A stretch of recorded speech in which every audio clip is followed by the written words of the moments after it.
Hello friends, ഞാനിന്നിവിടെ ഒരു layered ചായയാണ് ഉണ്ടാക്കുന്നത്. ഇത് വളരെ സ്പെഷ്യലായിട്ടുള്ളൊരു ചായ കൂടിയാണ്. അപ്പോൾ നമുക്ക് ഇത് ഉണ്ടാക്കുന്നത് എങ്ങനെയാണെന്ന് നോക്കാം.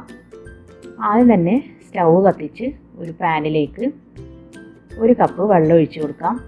ഇനി വെള്ളം നന്നായിട്ടൊന്ന് തിളച്ച് വരട്ടെ.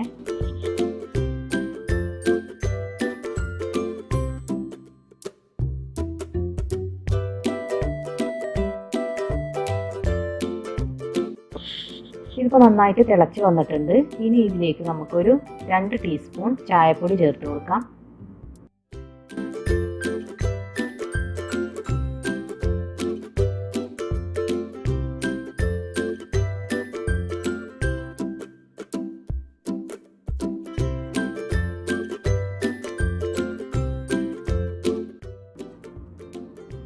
കൂടെ തന്നെ ഒരു നുള്ള് ഗരം മസാല കൂടെ ചേർക്കാം. ഈ ഗരം മസാലയുടെ ഫ്ലേവർ ഇഷ്ടമുള്ളവർ മാത്രം ചേർത്താൽ മതി. ഈ ഗരം മസാലയും കൂടെ ഇതിൽ ചേരുമ്പോൾ നല്ലൊരു ഫ്ലേവർ ആയിരിക്കും ഈ ചായക്ക്.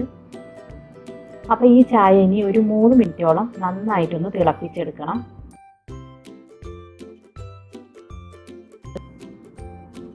ഇതിപ്പോൾ ഒരു 3 മിനിറ്റ് ആയിട്ടുണ്ട്. ഇനി നമ്മൾ വേറൊരു പാന് എടുത്ത് അതിലേക്ക് 1 കപ്പ് പാൽ ഒഴിച്ചു കൊടുക്കാം. നല്ല കട്ടിയുള്ള പാലായിരിക്കണം.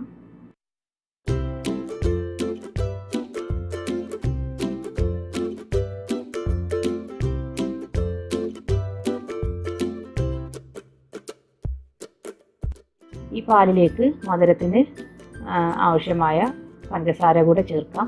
ഞാനിവിടെ 1.5 ടേബിൾ സ്പൂൺ പഞ്ചസാരയാണ് ചേർക്കുന്നത്. ഇനി ഈ പാല് നന്നായിട്ടൊന്ന് തിളച്ച് വരണം. നമ്മുടെ ചായയും റെഡി ആയിട്ടുണ്ട്, കട്ടൻ ചായ റെഡി ആയിട്ടുണ്ട്. അപ്പോൾ ഞാൻ പാലും നന്നായിട്ട് തിളപ്പിച്ചെടുത്തിട്ടുണ്ട്. ഇനി നമുക്ക് ഇതെങ്ങനെ സെറ്റ് ചെയ്യുന്നതെന്ന് നോക്കാം. ആദ്യം തന്നെ ഈ പാല് നന്നായിട്ടൊന്ന് നല്ല പതഞ്ഞ് വരുന്ന രീതിയിൽ 2 ഗ്ലാസ് വെച്ചിട്ട് അങ്ങോട്ടും ഇങ്ങോട്ടും ഒഴിച്ച് നല്ല പതപ്പിച്ചെടുക്കണം.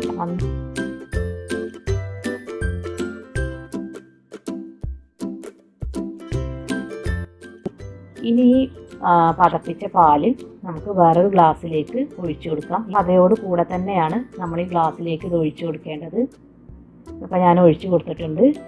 ഇനി നമ്മുടെ കട്ടൻ ചായ ഇതിൻ്റെ മുകളിലായിട്ട് ഒരു സ്പൂണിൻ്റെ മുകളിലേക്കാണ് ഒഴിച്ചു കൊടുക്കേണ്ടത്. നേരിട്ട് ഒഴിച്ചു കൊടുക്കേണ്ടത്. അപ്പോൾ ഈ പതൊക്കെ താഴേക്കായി പോവും.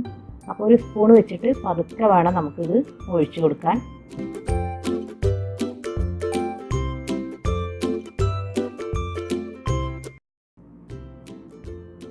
ഇതാ നമ്മുടെ സ്പെഷ്യലായിട്ടുള്ള ലെയേർഡ് ടീ ഇവിടെ റെഡി ആയിട്ടുണ്ട്. അപ്പോൾ എല്ലാവർക്കും ഇതിഷ്ടാവും. നല്ല ടേസ്റ്റി ആയിട്ടുള്ളൊരു ടീ ആണിത്. അപ്പോൾ എല്ലാവരും ഇതൊന്ന് ട്രൈ ചെയ്ത് നോക്കൂ. ഇനി അടുത്ത നല്ല റെസിപ്പീസുമായി വരുന്നത് വരെ താങ്ക് യു.